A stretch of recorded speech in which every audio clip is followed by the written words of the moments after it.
Bab 906 Pulau Feng Yue. Tindakan Yi Feng benar-benar di luar dugaannya. Itu menghabiskan seluruh anggarannya. Dia belum pernah melihat seseorang yang bermain sesuai aturan dengan cara yang tidak konvensional. Dia merasakan sensasi terbakar pada wajahnya meskipun dia pikir dia mampu mengendalikan situasi.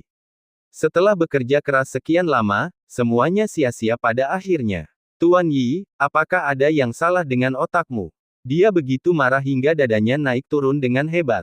Dia bergegas menuju tepi gunung dan kemudian menuju laut sambil mengumpat dengan keras. Bawahan di sampingnya tidak berani bernapas ketika mereka melihat ini. Mereka belum pernah melihat tuannya kehilangan ketenangannya seperti ini. Setelah sekian lama, melihat Mei Xianer duduk diam di sana, kepala pelayan di sebelahnya melangkah maju dengan hati-hati dan bertanya dengan suara rendah, "Tuan, apa yang harus kita lakukan selanjutnya? Apa lagi yang bisa kita lakukan?" Kembali ke pelabuhan. Wajah Mei Xianer menjadi pucat, dan dia pergi setelah selesai berbicara.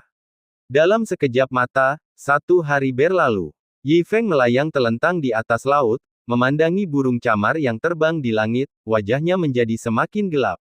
"Dasar jalang bau, di mana monster laut yang kau janjikan? Di mana monster yang pasti akan membunuhmu?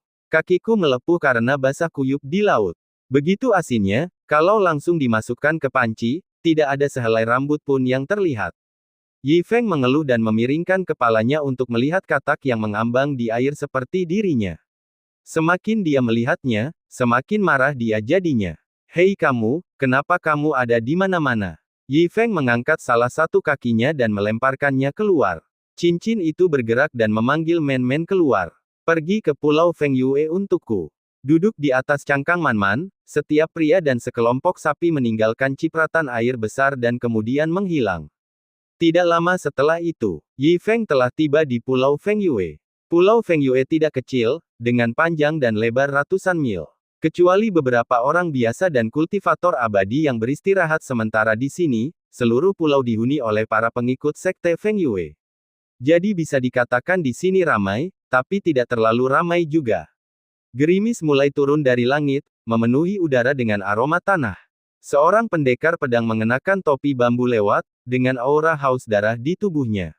Di wajahnya di bawah topi bambu itu, ada bekas luka seperti kelabang. Tak jauh dari situ, seorang gadis kecil yang tampaknya tidak berbahaya memiliki seekor ular merah kecil yang tersembunyi di lengan bajunya. Lidah ular itu bergerak, mengeluarkan lingkaran kabut beracun yang samar. Beberapa orang minum-minum di restoran, beberapa lainnya terluka parah dan masih dalam pemulihan di jalan. Semua ini tampak biasa namun luar biasa. Dalam lingkungan yang berbahaya seperti alam surga, mungkin hanya di pulau ini, tempat pertempuran dilarang, mereka bisa memperoleh kedamaian. Tetapi meskipun begitu, setiap karakter waspada terhadap orang luar, karena meskipun tidak ada seorang pun di pulau itu yang menyerang Anda, tidak berarti tidak ada seorang pun yang akan menargetkan Anda. Selama mereka memasuki laut, pembunuhan dan perampokan terjadi dari waktu ke waktu. Namun, tamu tak diundang berjubah putih ini, dengan sikapnya yang acuh tak acuh, tampak agak janggal dengan segala sesuatu di jalan ini. "Oh, aku sangat marah. Aku sudah menempuh perjalanan yang sangat jauh, tetapi masih belum menemukan satupun monster laut." Yi Feng cemberut. "Meski aku mengeluh, hatiku tak begitu peduli. Akhirnya, saya sudah sampai di Pulau Feng Yue. Setelah berpartisipasi dalam warisan kematian, mungkin tempat pemakamanku akan berada di sini." Dia bertanya arah kepada orang lain beberapa kali, tetapi tidak ada seorang pun yang menjawabnya. Yang lebih parah, beberapa bahkan memberinya tatapan memperingatkan. Yi Feng sendirilah yang secara tidak sengaja datang ke Menara Feng Yue, inti Pulau Feng Yue. Ini lebih mirip bangunan raksasa daripada bangunan itu sendiri. Itu bukan hanya inti Pulau Feng Yue, tetapi juga gerbang gunung seluruh sekte Feng Yue. Akan tetapi, begitu Yi Feng mencapai pintu, ia dihentikan oleh dua pria. "Siapa yang menyuruhmu datang ke sini? Keluar dari sini." Kedua pria itu tampak ganas dan mulai mengusir Yi Feng. "Jangan bersemangat. Aku Yi Feng. Aku hanya ingin masuk," kata Yi Feng sambil membungkuk. Akan tetapi, saat baru setengah jalan berbicara, dua orang menyela ucapannya, "Siapa peduli kalau kamu Feng, orang luar tidak boleh masuk ke sini, keluarlah dari sini sekarang juga." Hai, mendengar ini, Yi Feng langsung menjadi marah. Awalnya dia ingin mengobrol baik-baik, tetapi dia tidak menyangka kedua orang ini berbicara begitu tidak menyenangkan. Saya benar-benar akan masuk hari ini, apa yang bisa Anda lakukan? Yi Feng mengabaikan mereka berdua dan bergegas masuk. Kalau kamu hebat, bunuh saja aku. Masa depan itu abadi, dan mungkin akan memberi Anda beberapa kesempatan. Mencari kematian. Ketika kedua pria itu melihat Yi Feng berani masuk tanpa izin ke menara Feng Yue, pedang panjang di tangan mereka berubah menjadi angin kencang dan menebas langsung ke arah Yi Feng. Sampah. Keduanya bahkan lebih lemah dari monster merangkak di 9 alam. Yi Feng bahkan tidak melihatnya dan membuangnya. Dia bertepuk tangan dan berjalan langsung menuju menara Feng Yue. Namun, saat dia baru saja menaiki tangga, sebuah sosok seperti menara besi menghalangi jalannya. Bab 907 Apa yang terjadi? Ini bukan tempat yang bisa kau datangi. Mengingat kau masih punya kekuatan, aku tidak ingin bertarung. Cepat pergi. Kalau tidak, hanya karena tindakan yang baru saja kau lakukan, aku bisa menjatuhkan hukuman mati padamu. Pria di menara besi itu berkata tanpa ekspresi. Aku tidak punya niat jahat, hanya saja anak buahmu sudah bertindak terlalu jauh. Yi Feng mengangkat alisnya dan berkata, alasan aku datang ke sini adalah untuk menerima warisan kematian. Warisan kematian. Lelaki di menara besi itu tersenyum dan berkata terus terang, apakah menurutmu kau memenuhi syarat untuk menerima warisan kematian hanya karena kau dapat mengalahkan dua murid penjaga gerbang sekte Feng Yue kita? Jangan bermimpi terlalu liar. Meskipun aku tidak akan melanjutkan masalah ini sekarang karena kamu melanggar larangan bertarung di pulau ini, kembali saja ke tempat asalmu. Pria di menara besi itu berkata dengan dingin. Yi Feng mengerutkan kening. Mengapa orang-orang di pulau Feng Yue selalu berbicara dengan cara yang begitu arogan? Apakah aku bisa menerima warisan kematian? Mungkin bukan hakmu untuk memutuskan. Keputusan akhir ada di tangan tuan pulaumu, kata Yi Feng. Wah, kenapa kamu banyak bicara? Apa kamu pikir kamu bisa bertemu dengan pemilik pulau kami? Pria di menara besi itu berkata dengan dingin, aku akan memberimu satu kesempatan lagi. Keluar dari sini segera, kalau tidak, kau akan mati di sini hari ini. Kalau begitu, datanglah dan cobalah. Yi Feng mencibir. Dia tahu betul kekuatan pulau Feng Yue. Pendek kata, dia tidak punya banyak kekuatan bertarung, tetapi dia bertindak seolah-olah dia bernilai 2.500. Jika mereka benar-benar sekuat itu, Yi Feng tidak akan memikirkan tentang warisan kematian. Dia akan langsung menyinggung pulau Feng Yue sampai mati dan menunggu mereka membunuhnya, yang akan jauh lebih mudah. Anak baik, karena kamu tidak mau menerima roti panggangku, kamu tidak bisa menyalahkanku. Lelaki itu mendengus dingin, dan segel tangannya bergerak cepat, seraya ia terus melantunkan mantra. Dia pria yang cerdas. Dalam lubuk hati saya tahu bahwa mereka yang berani bertindak liar di luar menara Feng Yue secara alami memiliki kepercayaan diri. Selain itu, cara Yi Feng dengan santai membuang kedua bawahannya itu juga menunjukkan bahwa Yi Feng cukup kuat. Jadi ketika dia bertindak, dia menggunakan cara yang ampuh. Ketika jejak tangannya yang terakhir jatuh, ruang di depan dan belakangnya berguncang, dan sebuah retakan gelap pun terbelah. Sambil menyebarkan aura kehancuran, dua pasang mata merah muncul. Kemudian, dua serigala lapar dengan api di sekujur tubuh mereka perlahan melangkah keluar, memperlihatkan taring mereka yang ganas, dan menatap Yi Feng dengan dingin. Jelas sekali, lelaki di depanku adalah seorang pemanggil. Yi Feng dapat mengetahui sekilas bahwa kedua binatang buas ini tidak menimbulkan ancaman baginya. Sambil mendengus, dia melotot ke arah dua binatang buas itu. Ketika pandangan itu datang, kedua binatang itu bergetar hebat. Mereka punya firasat pada saat ini. Seolah-olah jiwanya telah terlihat. Mereka begitu kuat tadi, tetapi dalam sekejap mereka seperti terong yang terkena embun beku, mereka layu, tergeletak di tanah seperti anak anjing, melolong tiada henti, dengan ekor mereka terkatup rapat. Bahkan ada tatapan memohon di mata mereka, memohon Yi Feng untuk membiarkan mereka pergi. Apa? Di sebelahnya, pemilik makhluk yang dipanggil hampir menjulurkan matanya saat melihat pemandangan makhluk yang dipanggilnya. Tahukah kamu, dia sudah berusaha keras menandatangani kontrak dan menaklukkan kedua serigala itu ratusan tahun yang lalu. Alasan mengapa mereka melakukan begitu banyak upaya pada waktu itu bukan hanya karena kekuatan mereka, tetapi lebih karena sifat mereka yang pantang menyerah dan sulit ditaklukkan. Bahkan setelah mereka menandatangani kontrak, kedua binatang itu tidak pernah terlihat begitu jinak dan menakutkan di depannya, dan kedua belah pihak diperlakukan sama. Dan orang di depannya bisa mengubah binatang kontraknya ke keadaan ini hanya dengan sekali pandang. Kamu, siapa kamu? Pria di menara besi itu menelan ludah.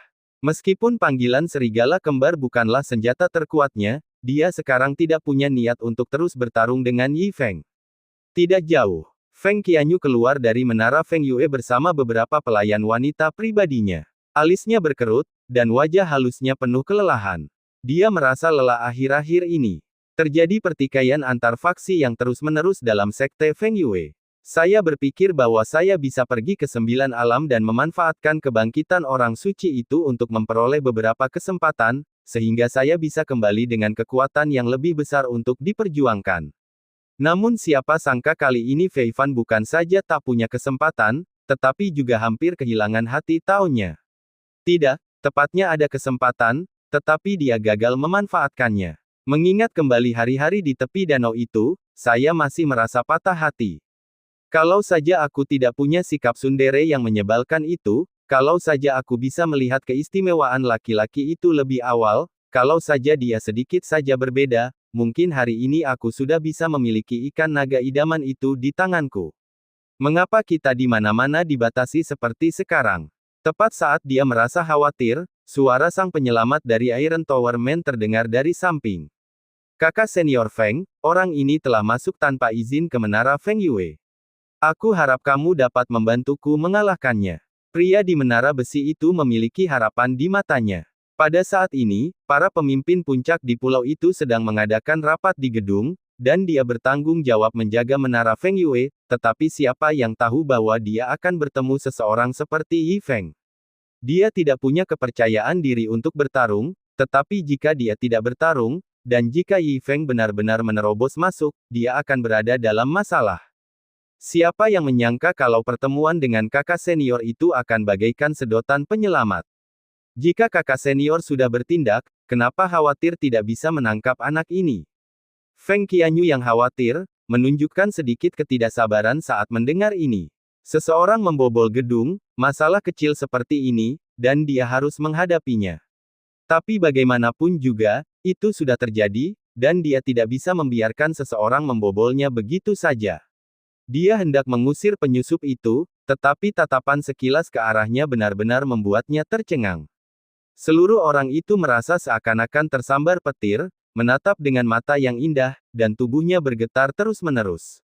Bahkan pedang di tangannya pun tak sengaja terjatuh ke tanah. Pelayan di belakangnya panik. Ini adalah pedang kelahiran gadis muda itu, sesuatu yang selalu menemaninya, tetapi kali ini jatuh ke tanah. Apa sebenarnya yang terjadi? Bab 908 Selamat tinggal. Tuan, beberapa pelayan tidak tahu apa yang sedang terjadi dan berlutut karena ketakutan. Pria di menara besi di sebelahnya juga terkejut. Apa yang telah terjadi? Saya baru saja berteriak bahwa ada orang masuk ke dalam gedung, jadi bagaimana bisa dia kehilangan pedangnya? Namun, yang tidak mereka duga adalah Feng Qianyu tidak mengambil pedangnya sendiri pada saat berikutnya, tetapi berlutut dengan satu kaki di tanah. Namaku Feng Qianyu, Junior. Senang bertemu denganmu, Senior. Feng Qianyu menundukkan kepalanya serendah mungkin, merasa sangat gugup. Dia tidak pernah menyangka bahwa setelah mereka berpisah di Jiuji Yunhu, dia akan melihatnya lagi di Pulau Feng Yue. Dia tidak akan pernah melupakan adegan saat dia dengan santai menangkap ikan naga di Danau Yun. Tindakan Feng Qianyu yang tiba-tiba berlutut membuat orang di sekitarnya sangat terkejut hingga mereka tidak bisa tenang. Anda harus tahu bahwa Feng Qianyu memiliki status tinggi di Pulau Feng Yue. Dia juga orang terkuat di pulau itu dan murid langsung dari pemimpin sekte Feng Yue. Namun meski begitu, mereka tidak perlu melakukan formalitas besar seperti itu saat bertemu di hari biasa. Namun saat Feng Qianyu melihat lelaki ini, dia langsung berlutut. Salam, Senior. Para pelayan di belakang Feng Qianyu mengikuti Feng Qianyu dan berlutut di tanah dengan cepat. Sekalipun mereka sangat bingung siapa pemuda di hadapan mereka, karena tuan mereka sudah berlutut, tidak ada alasan bagi mereka untuk tidak berlutut. Ah, ini, pria di menara besi di sebelahnya tertegun dan berbalik untuk berlari. Namun baru berlari 2 langkah, dia merasa ada yang tidak beres, lalu dia berbalik, berlutut di tanah, dan menamparkan wajahnya sendiri dengan keras. Siapa kamu? Yi Feng menatap gadis di depannya dan memeras otaknya tetapi tidak dapat mengingat siapa dia. Feng Qianyu merasa sedikit tersesat. Meskipun kami tidak banyak berkomunikasi, kami tinggal bersama di Danau Yun setidaknya selama setengah bulan. Ternyata aku pun tak pantas untuk dikenang olehnya. Namun, dia tidak berani menyalahkannya, dia pun menjelaskan dengan sabar, senior, kita pergi memancing bersama di tepi Danau Yun hari itu. Kamu duduk tidak jauh dariku, dan di seberangmu ada seorang lelaki tua berjas hujan jerami yang namanya tidak ku ketahui. Oh, itu kamu. Setelah mendengar penjelasan Feng Qianyu, Yi Feng mengangguk karena menyadari sesuatu dan tidak dapat menahan diri untuk bertanya, bagaimana hasil tangkapannya nanti. Qianyu tidak berbakat, dan aku minta maaf karena mengolok-olokmu, senior. Aku tidak punya apa-apa, Feng Qianyu berkata sambil tersenyum kecut. Oh, maafkan aku membiarkan semua ikan itu pergi. Yi Feng tersenyum malu, kalau dipikir-pikir, waktu aku pergi, aku ingin memberimu setengah keranjang ikan, tapi kamu tampaknya tidak tertarik, jadi aku membiarkannya pergi. Mendengar ini, Feng Qianyu langsung tersedak dan hampir terkena serangan jantung saat itu juga. Walaupun aku sudah pulih, hatiku masih sakit. Setengah keranjang arwana. Kalau saja aku tidak bersikap sombong waktu itu, pasti aku sudah punya setengah keranjang ikan naga di tanganku sekarang. Saya sungguh sangat menyesalinya. Kenapa kamu berlutut? Cepat bangun. Aku bukan senior. Melihat Feng Qianyu masih berlutut, Yi Feng membantunya berdiri dan berkata, tidak perlu bersikap sopan. Terima kasih, senior. Kamu sungguh rendah hati. Feng Qianyu berdiri dan berkata dengan penuh rasa terima kasih, meskipun aku tidak tahu kekuatanmu, tetapi berdasarkan ikan yang kamu tangkap di Danau Yun hari itu, kamu layak disebut senior. Hei, ini hanya 2 ikan. Bagaimana bisa kau disebut senior? Yi Feng melambaikan tangannya dan tersenyum, lain kali aku punya kesempatan, aku akan mengajarimu cara memancing. Benar-benar, terima kasih, senior. Feng Qianyu sangat bersemangat. Dia hendak berlutut lagi, tetapi ditahan oleh Yi Feng. Ini hanya memancing, tidak perlu terlalu bersemangat.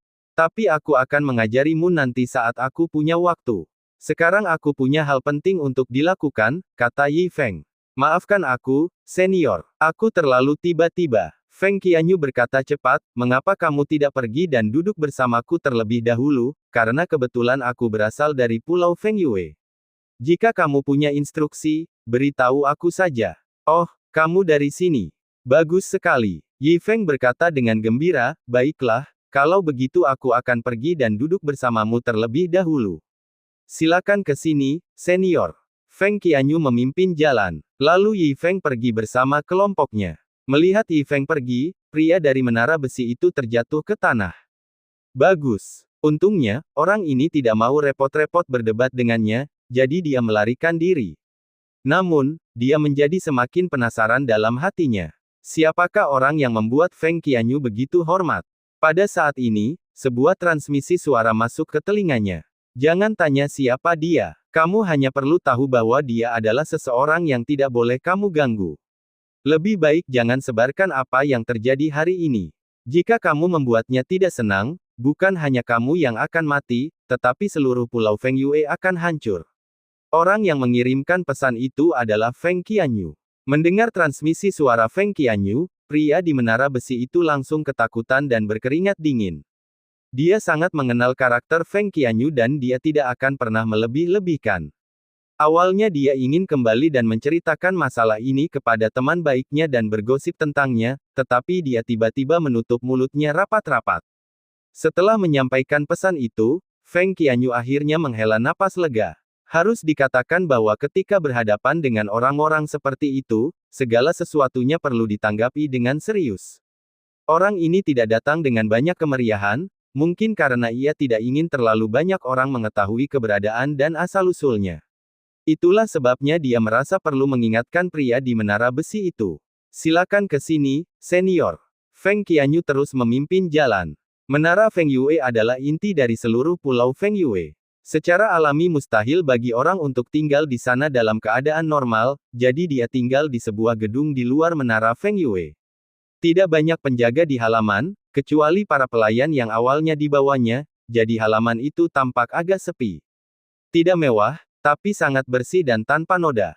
Di sebuah paviliun, Feng Qianyu meminta Yi Feng untuk duduk dan kemudian secara pribadi menyajikan teh untuknya. Aku ingin tahu apa yang membawamu ke sini, senior. Feng Qianyu bertanya. Itu bukan masalah besar. Yi Feng tersenyum dan langsung ke intinya, saya ingin menerima warisan kematian Pulau Feng Yue Anda.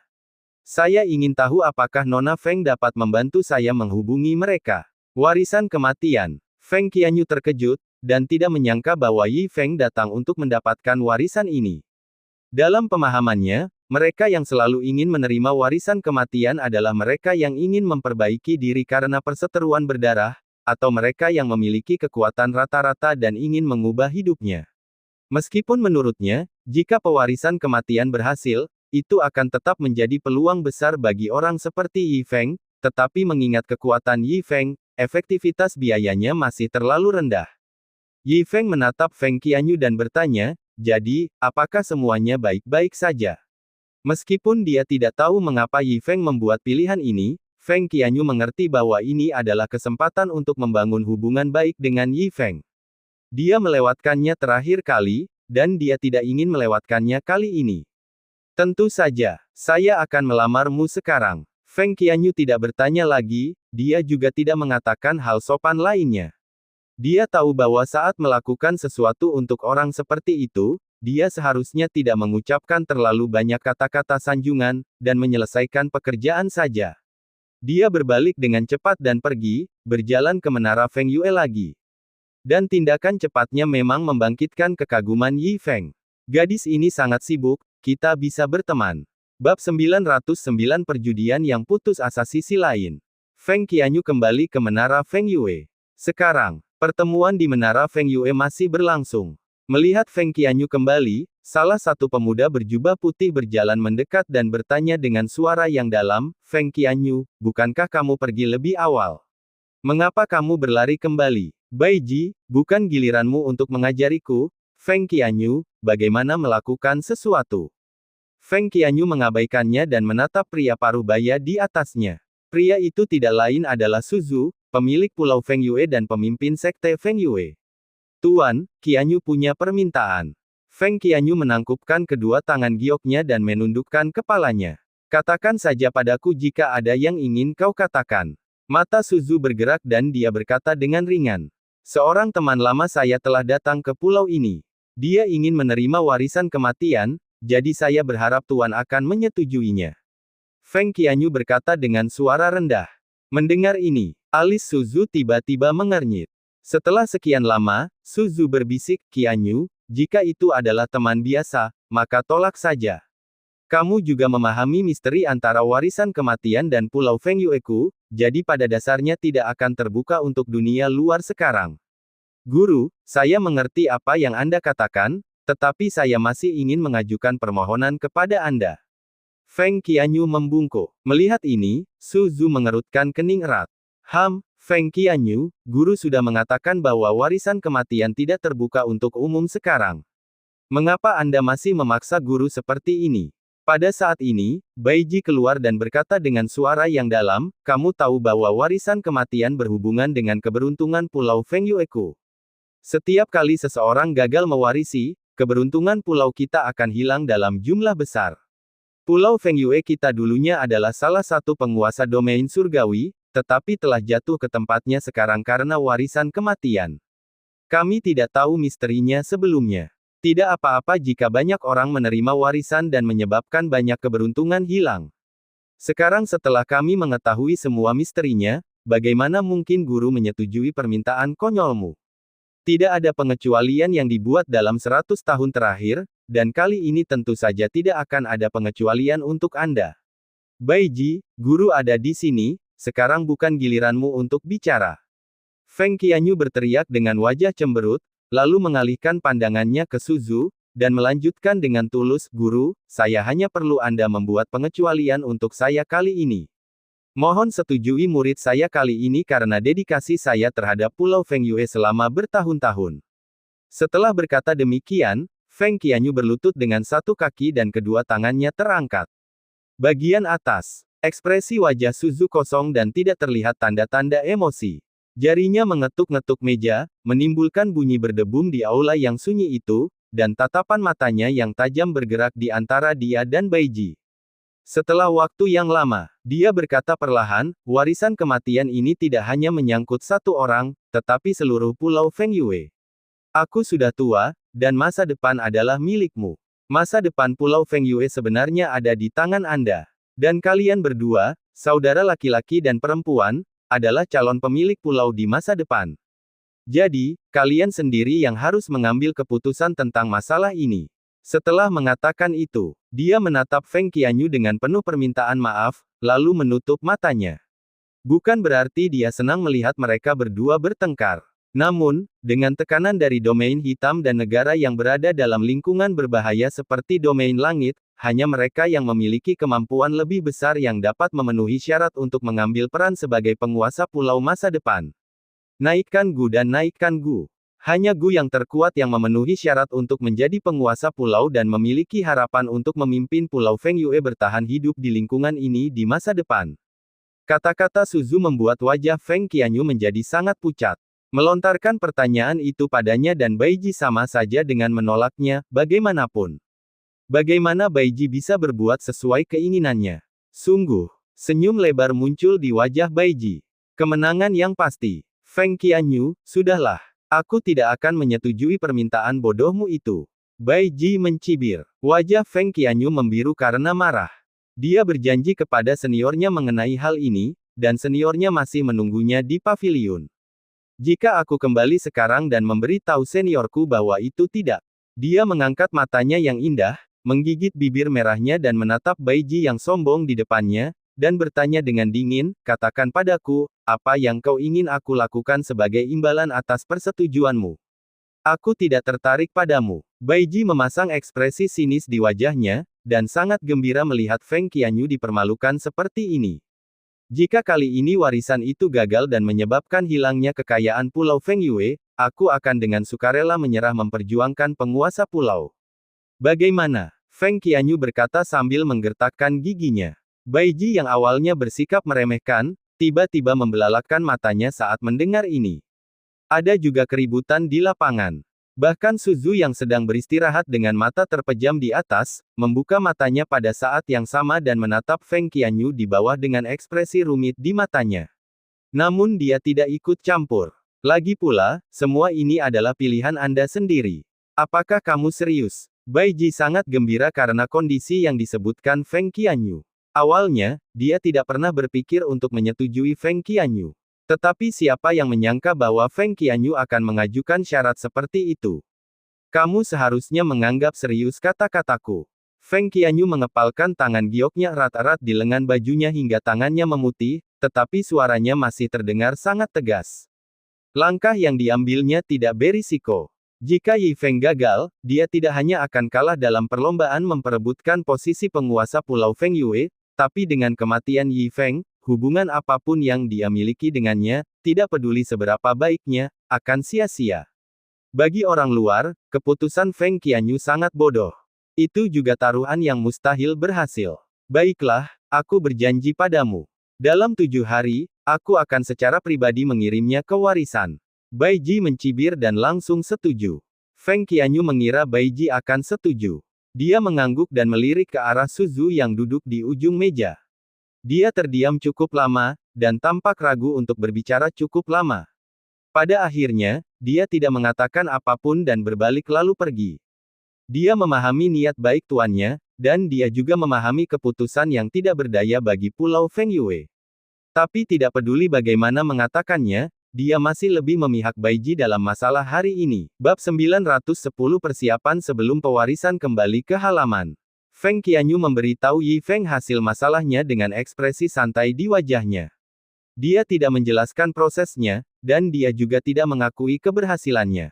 Anda dapat melihatnya. Meskipun Yunhu memberinya pukulan berat terakhir kali, dan bahkan hampir menghancurkan hatinya, hal itu juga membawa perbaikan besar dalam kondisi mentalnya. Tuan, warisannya akan diterima dalam 7 hari. Bagaimana menurut Anda persiapannya? Atas permintaan Yi Feng, Feng Qianyu mengubah alamatnya dan bertanya pada Yi Feng.